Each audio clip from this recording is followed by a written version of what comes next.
बिस्मिल्लाहिर्रहमानिर्रहीम, अस्सलाम वालेकुम एंड गुड मॉर्निंग। मैं हूं समर अब्बास। आज एक बहुत ही ख़ास खबर आपको देनी है और वो खबर ये है जनाब के अनवारुल्लाह काकड़ को आजकल नून लीग ने काफ़ी ज़्यादा टारगेट पे रखा हुआ है। पूरा एक जो है ना वो पूरी एक उन्होंने अटैक अनलीश कर दिया, लॉन्च कर दिया अनवारुल्लाह काकड़ के खिलाफ।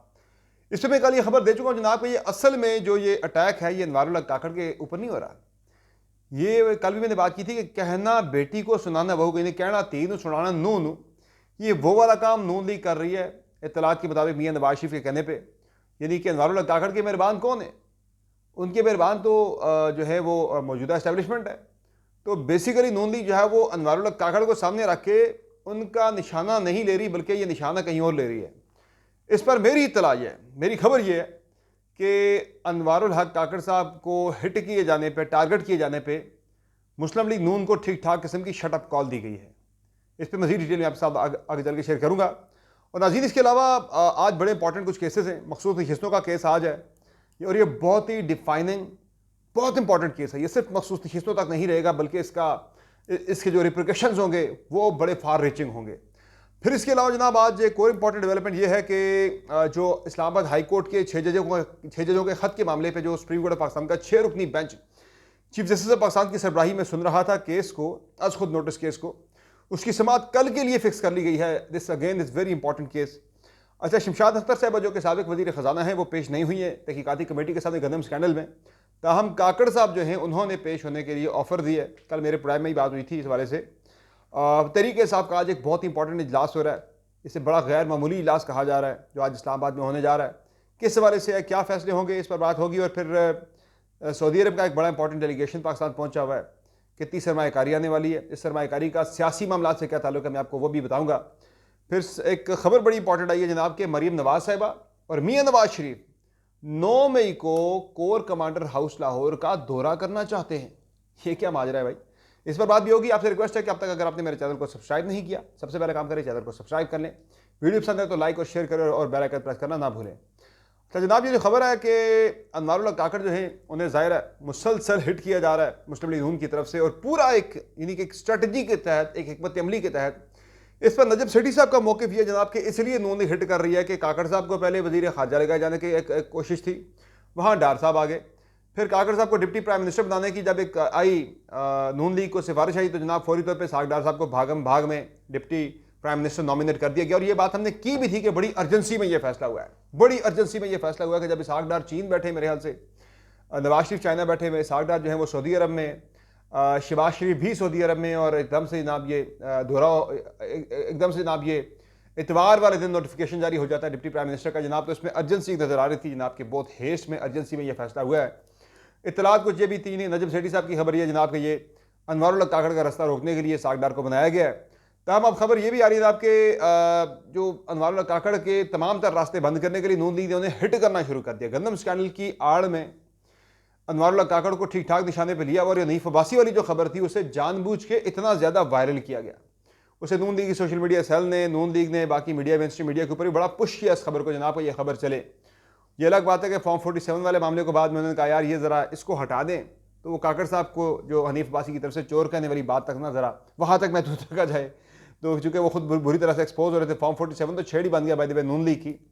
अच्छा, अब ये हुआ जनाब के इस मामले पे काफ़ी ज़्यादा चूंकि नून लीग हिट कर रही थी, और मेरी असेसमेंट इस पर यही है, मेरा तज्जिया इस पर यह है कि मियां नवाज शरीफ जो है वो कोई मौका जाने नहीं देते। कहीं उनके साथ अगर कोई ऊंच नीच हो जाए तो वो बदला लिए बगैर छोड़ते नहीं है, बिकॉज ही फील्स बिट्रेड कि भाई उन्हें धोखा दिया गया, उन्हें वज़ीर आज़म की कुर्सी दिखाकर बुलाया गया और नहीं दी गई।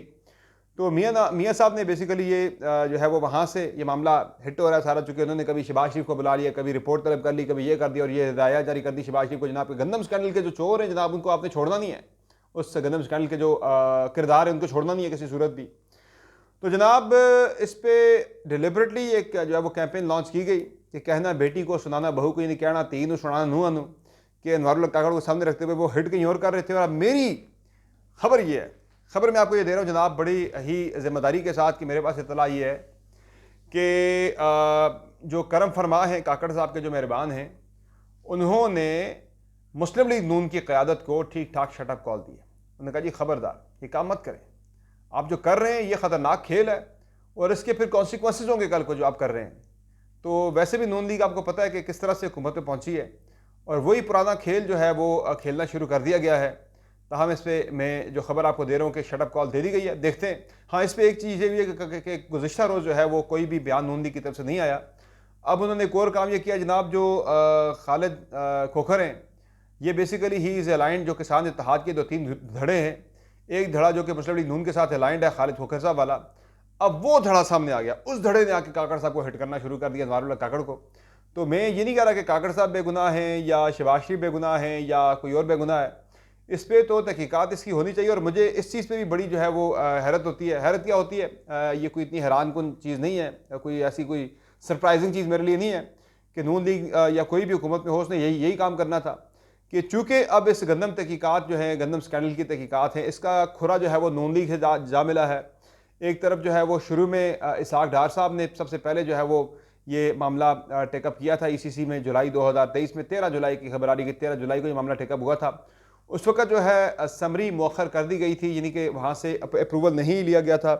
फिर ये मामला जो है वो 8 अगस्त को टेकअप हुआ। 8 अगस्त को फिर ये डिफर कर दिया गया, मौखर कर दिया गया अगली निगरान हुकूमत तक।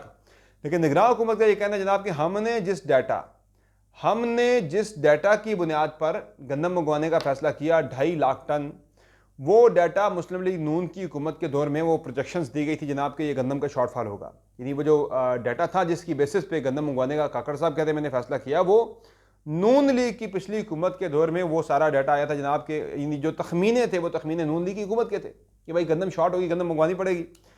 अब जनाब ये हुआ है कि वो मंगवा भी ली गई। इस पर मैंने कल सवाल भी किया अनवारुल्लाह काकड़ से, जनाब के गंदम तो 2.5 लाख टन की शॉर्टेज थी, आपने 3.5 लाख टन क्यों मंगवा ली? वो कह रहे हैं भाई मेरे दौर में तो 2.5 लाख टन ही आई है, ये तो शहबाज शरीफ के वज़ीर-ए-आज़म बनने के बाद जो है 1 लाख टन, तकरीबन 9 लाख टन जो है वो मंगवाई गई। यानी कि सॉरी 3.5 जो है वो मिलियन, यानी कि 35 लाख टन जो है मंगवाई गई है गंदम सारी। वो कह रहे हैं कि 24 लाख टन तो मेरे दौर में मंगवाई गई थी जो पाकिस्तान की ज़रूरत थी। तो यानी ये जो 2.4 मिलियन टन, वो कह रहे हैं ये जो 9 लाख टन है गंदम, ये वो कह रहे शहबाज शरीफ की हुकूमत में मंगवाई गई 98 अरब रुपए की। और सबसे मज़े की बात यह कि डॉक्यूमेंट्स ये बता रहे हैं जनाब के जब ये गंदम मंगवाई गई मार्च में, उस वक्त वजीर फूड सिक्योरिटी जो है वो कोई और नहीं था बल्कि शहबाज शरीफ साहब खुद उसके इंचार्ज वजीर थे, उनकी मंजूरी से गंदम मंगवाई गई है। बाद में 3 अप्रैल को ये जो है चार्ज फूड सिक्योरिटी की मिनिस्ट्री का वो राना तनवीर साहब को दिया गया था। उनसे पहले खुद वज़ीर-ए-आज़म शहबाज शरीफ साहब फूड सिक्योरिटी के वजीर थे। अब जिस मामले पे गंदम मंगवाने पे वो अनवारुल्लाह काकड़ को पेनलाइज कर रहे हैं, उस पर शहबाज शरीफ साहब खुद भी पेनलाइज उनका होना बनता है। सिर्फ फूड सिक्योरिटी के सेक्रेटरी को हटा देना जनाब के ये जिम्मेदार है, ऐसा नहीं होगा। मिनिस्टर भी जिम्मेदार होता है पूरा, ऐसा नहीं होता। तो शहबाज शरीफ साहब को भी इसमें जो है वो तफ्तीश में शामिल शायद होना पड़ेगा।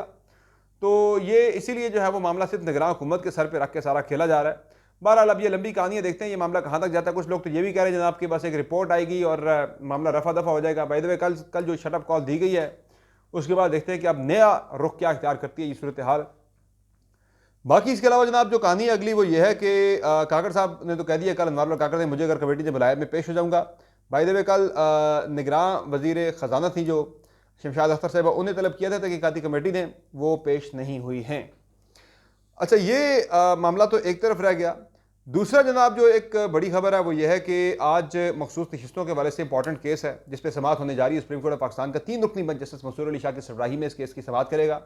बेंच में जस्टिस अतर मिनल्ला और जस्टिस मोहम्मद अली मजहर शामिल हैं और ये बहुत इंपॉर्टेंट केस है। कल मैंने बात की थी, मैं मुख्तसरन इस पर इतनी बात करके निकल जाऊँगा आगे जनाब के इस केस का मामला जो है वो सिर्फ तहरीक इंसाफ की चंद मखसूस नशिस्तों तक महदूद नहीं रहेगा, बल्कि कौमी असम्बली के अंदर नंबर गेम तब्दील हो सकती है। अगर ये सीटें तहरीक इंसाफ को मिलती हैं तो 2/3 अक्सरियत हुकूमत की ख़त्म हो जानी है। 2/3 अक्सरियत अगर हुकूमत की ख़त्म होती है तो काजी फाइज ईसा साहब के चीफ जस्टिस की मुद्दत मुलाज़मत में तोसी के वाले से जो आइन साजी होनी है वो फिर नहीं हो सकेगी। ये बड़ा इंपॉर्टेंट मैटर है, very important matter, very important case.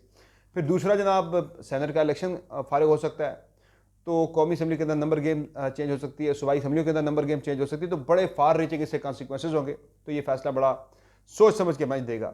इस पर नजम सेठी साहब ने तो अपना तज़किया ये दिया जनाब के नहीं जो है वो दिया जाएगा तहरीक इंसाफ के हक़ में फैसला। अगर तहरीक इंसाफ के हक़ में फैसला देते हैं तो फिर वो 2/3 अक्सरियत से तरमीम जो करनी है वो फारिग हो जाएगी चीफ जस्टिस की मुद्दत मुलाज़मत में तोसी के हवाले से। अच्छा, बाकी अगला जनाब जो इंपॉर्टेंट मैटर है वो कल उस पर केस लगने वाला है। ये जो 6 जजेस इस्लामाबाद हाई कोर्ट के उनके ख़त के ऊपर जो आज खुद नोटिस था जिस पर पिछली बड़ी मशहूर मरूफ समाअत हुई थी पिछली, जिस पे तमाम ही वो हाई कोर्ट्स की तरफ से जो आ गई थी तकरीबन तजावीज़ जनाब कि हाँ उन्हें प्रेशराइज किया गया, चीफ जस्टिस साहब दिफा करते रहे थे, बड़ी ठीक ठाक उन्हें तनकीद का सामना करना पड़ा था। अब कल फिर उन्होंने अल्लाह अल्लाह करके समात रख ली, देखते हैं इसमें क्या होता है। बाकी जो मामला है जनाब, एक और इम्पॉर्टेंट मैटर है वो आज जो हो रहा है वो पाकिस्तान तहरीक इंसाफ की इंतहाई अहम एक मीटिंग है, जो कि इमरान खान साहब ने अली बिन गंडापुर से कहा था कि ये मीटिंग बुलाई और हाँ मेरा पैगाम दें, स्ट्रेटजी दें 9 मई के हवाले से, बाकी एहतजाजी तहरीक के हवाले से। तो आज खैबर पख्तूनख्वा हाउस इस्लामाबाद में पाकिस्तान तहरीक इंसाफ के तमाम MNAs, MPAs, सेनेटर्स और जो पार्टी अहदेदार हैं वो शरीक होंगे, जहाँ अली बिन गंडापुर पार्टी को इमरान खान का पैगाम पहुँचाएँगे और आइंदा की हिकमत अमली जो है वो बनाई जाएगी एहतजाजी तहरीक के हवाले से भी। और 9 मई के जो इमरान खान ने इवेंट्स दिए हैं, ये घरों पे झंडे लगाने हैं, बिल्डिंग्स के ऊपर झंडे लगाने हैं, पाकिस्तान तहरीक इंसाफ का झंडा, पाकिस्तान का झंडा, फिर प्ले कार्ड्स अवेजा करने हैं जिनमें कैदी नंबर 804 लिखा होगा नीचे और ऊपर इमरान खान की तस्वीर लगी होगी। फिर तमाम जो हल्के हैं कॉन्स्टिट्यूंसी के लेवल पे, MPs की कॉन्स्टिट्यूंसीज के लेवल तक भी एहतजाजी मुजाहरे होंगे, जलसे होंगे, रैलीज होंगी।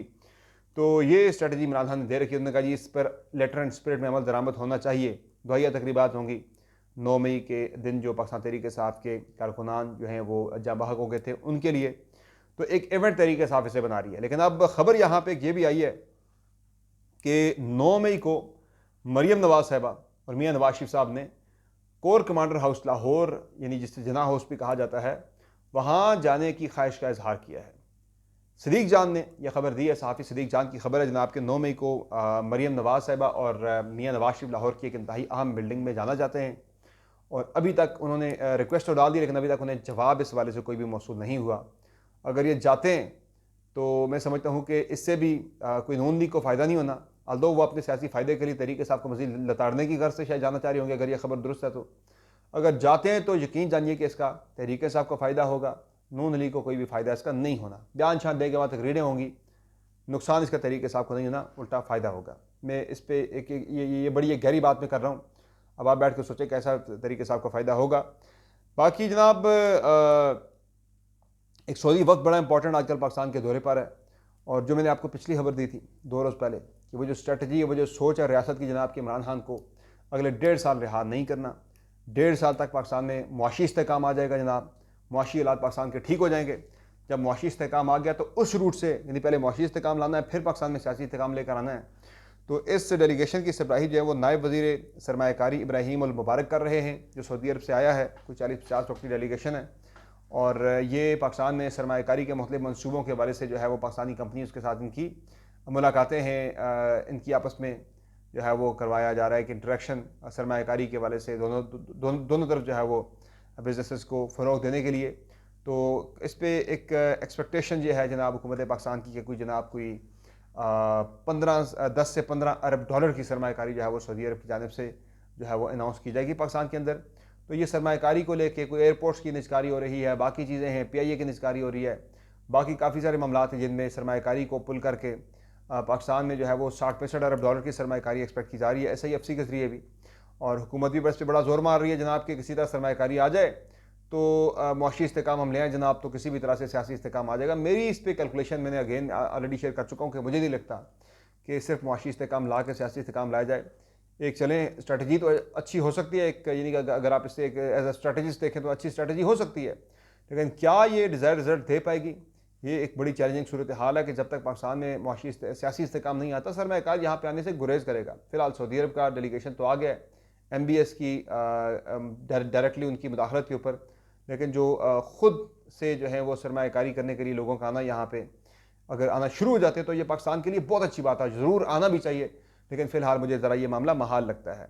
बाकी पीपल्स पार्टी की काबीना में शमूलियत के हवाले से काफ़ी बातें चल रही हैं और कल कमर ज़मान कारा साहब मेरे प्रोग्राम में थे, उन्होंने कहा जी कि फ़िलहाल ऐसी कोई इत्तला हमारे पास नहीं है। ताहम ये उन्होंने ज़रूर कन्फर्म किया कि बेनज़ीर इनकम सपोर्ट प्रोग्राम की जो सरबराही है वो पाकिस्तान पीपल्स पार्टी को मिल रही है और इस पर खबर ऑलरेडी कल चल भी चुकी है जनाब के रुबीना खालिद साहिबा को पाकिस्तान पीपल्स पार्टी नॉमिनेट कर रही है बेनज़ीर इनकम सपोर्ट प्रोग्राम की चेयरपर्सन के हवाले से।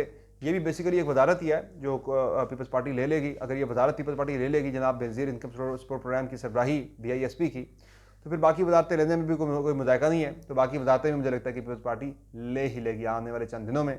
तो एक खबर ये भी है जनाब के सागडार साहब को भागम भाग में इसीलिए डिप्टी प्राइम मिनिस्टर बनाया गया कि अगर बिलावल भुट्टो जरदारी काबीना में आते, पीपल्स पार्टी अगर शामिल होती काबीना में, तो फिर डिप्टी प्राइम मिनिस्टर का होता, जब वो बिलावल भुट्टो जरदारी के खाते में ज़्यादा था, तो इसलिए भागम भाग में इसहाक डार को डिप्टी प्राइम मिनिस्टर बना दिया गया। तो ये भी एक खबर चल रही है, एक यानी कि नैरेटिव, एक खबर ये भी है।